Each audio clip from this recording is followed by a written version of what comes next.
স্বার্থপর মানুষেরা ঠিকই জানে কখন কাকে ইউজ করতে হয় আর কখন কাকে ইগনোর করতে হয়।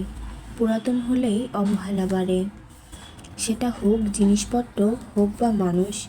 অবহেলিত হতেই হবে যদি তুমি অতিরিক্ত ভালোবাসা প্রকাশ করো।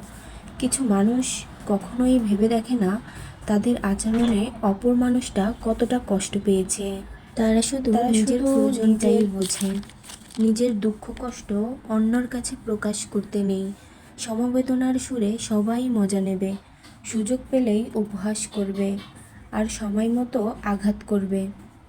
যতটুক পারো নিজেই চেষ্টা করো, অন্যর উপর নির্ভর হও না। তুমি ভালো থাকলে সবাই সঙ্গ দেবে, খারাপ থাকলে কেউ খোঁজ নেবে না। মানুষের জন্য বাঁচবেন না, কারণ মানুষ বদলায়। সৃষ্টিকর্তার জন্য বাঁচুন, তিনি অপরিবর্তনশীল। জীবনে একটা সময়ের পর আপনার আর হারিয়ে যাওয়া